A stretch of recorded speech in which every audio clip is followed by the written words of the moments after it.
आरपारी लोकनृत्य गुरु पद्मश्री उत्सव चरण दास कटक चौद्वार स्थित घरोई हस्पिटाल रे परलोक होइछि। मृत्यु बेलकु तांको 80 वर्ष बयस होइथिला। छाती जंत्रणा हेबारु तांको एक घरोई हस्पिटाल को नैथिले परिवार लोके। सेठारे डाक्तर तांको मृत घोषणा करथिले। तेबे कला क्षेत्र रे अवदान पई 2021 मसीहारे पद्मश्री रे सम्मानित होइथिले। से पारंपरिक घोड़ा नाच उज्जीवित रखिबारे तांकर विशिष्ट अवदान रहिछि। पद्मश्री उत्सव चरण दास को परलोकरे शोक प्रकाश करिसेंती मुख्यमंत्री मोहन चरण माझी। पद्मश्री पुरस्कार प्राप्त विशिष्ट घोड़ा नाच कलाकार उत्सव चरण दास को परलोक खबर सुनी मु अत्यंत दुखित। ओडिशार पारंपरिक लोककला को समृद्ध करिबारे तांकर अवदान सर्वदा स्मरणीय रहिबो। शोक संतप्त परिवार वर्गों को गभीर समवेदना जणाइबा सह अमर आत्मार सद्गति पाई महाप्रभु श्री जगन्नाथଙ୍କ निकटरे प्रार्थना करिसेंती मुख्यमंत्री मोहन चरण माझी। पद्मश्री अवार्ड पाइले 2021 पाइला परे से सरकार मन बड़े जगह दवापाई किंतु से एपर्यंत मु सांगे सबुटी जाइए जगह दवापाई तहसील पाखु जाइए सब कलेक्टर ऑफिस जाइए सबुआड़े जाइए किंतु एबे बोधे जगह फाइनल से हार्ट चोक करगले। मु पिला बेलू जानी सी जड़े मेधावी छात्र मध्य थे सरकारी चाकरी की प्रत्याख्यान करिकिनी से घोड़ा नाच को लोकनृत्य को केमती सारा भारत वर्ष रे परिचय करेंगे सरकारी चाकरी प्रत्याख्यान करी ए विषय रे प्रचेष्टा जारी रहा।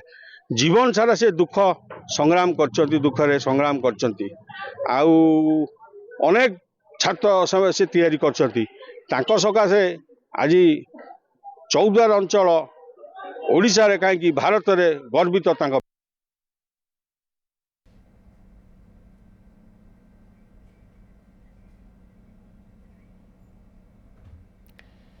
तेबे प्रतिक्रिया आपण माने शुणुथिले जे किभଳି भाबरे सरकारी चाकरी को से ना करी एड़ाई देई पारंपरिक घोड़ा नाच को उज्जीवित रखिबारे तांकर अवदान केते मात्रा रे रहितला जहाकु नै 2021 मसियारे पद्मश्री रे सम्मानित होइथिले। से तेबे पद्मश्री पुरस्कार प्राप्त विशिष्ट घोड़ा नाच कलाकार उत्सव चरण दास को परलोकरे दुखित होइछंती मुख्यमंत्री मोहन चरण माझी ट्वीट जरिया दुख प्रकाश करिछंती जे परलोक खबर सुनी मु अत्यंत दुखित।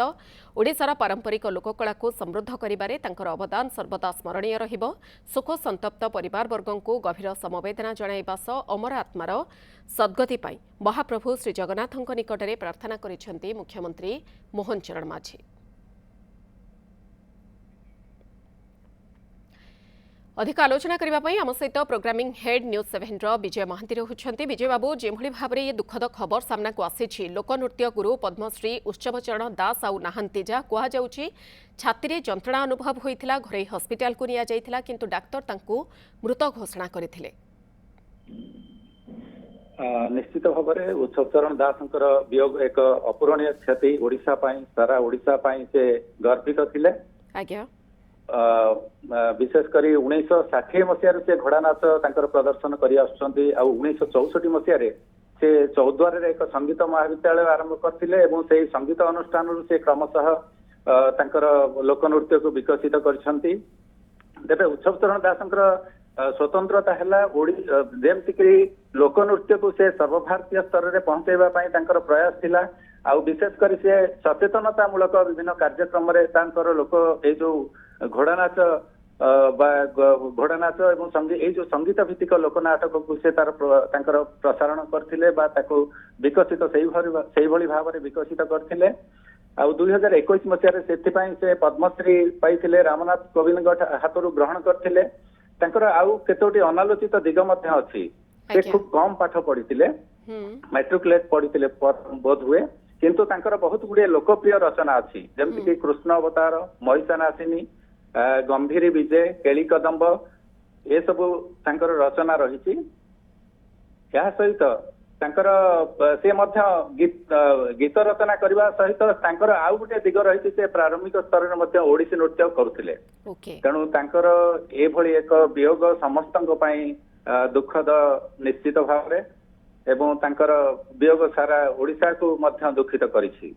निहाती भाव में तेज विजय बाबू जी आप कहले ये गोटे बड़ क्षति अपूरणीय क्षति स्थान बा ये शून्य स्थान गोटे रहा पूरण कहीं करें ना किंतु आपण केते अनुमान करुछंती बा केते आशा आम मानकर रहिबो जे से केते तांकर शिक्षा बांटी ज्ञान बांटी सेतिकी कलाकार कारण पारंपरिक घोड़ा नाच ताकू उज्जीवित रखापी सेतिकी कलाकार से सृष्टि करिसेंती आगकू भविष्यतर पीढ़ी माने ये परंपरा को आगे नेबापाई निश्चित भाव में से घोड़ा नाच रे बहुत एक्सपेरिमेंट करिसेंती सेटा होती मूल जिनस लोकनृत्य वर्तमान बंचिबा ओडिसा रे एक संकट परिस्थिति दे गति करछि जेमति कि पाला हो दासकाटिया हो बहु लोक कला वर्तमान सुधा अवलुप्त हो साराणी से ताको विभिन्न क्षेत्र में एक्सपेरिमेंट करथिले जेभली भाव में लोक सचेतन हेबे जेमति कि एड्स मलेरिया कुष्ठ रोग निराकरण आउ विभिन्न स्वच्छ भारत बेटी बचाओ ये सब विभिन्न माने जो सरकार आभिमुख्य रही जो योजना गुड़िक से किभली भाव में प्रतिफलित करते लोकनृत्य द्वारा सेटा ही सबुठ बड़ कथा थिला एवं जहा द्वारा कि से सारा भारत वर्ष में परिचित थिले। निहाती भाव में बहुत बहुत धन्यवाद विजय महांती प्रोग्रामिंग हेड आम सहित जोड़ी होते जे खबर को नहीं अधिक आलोचना करुथिले।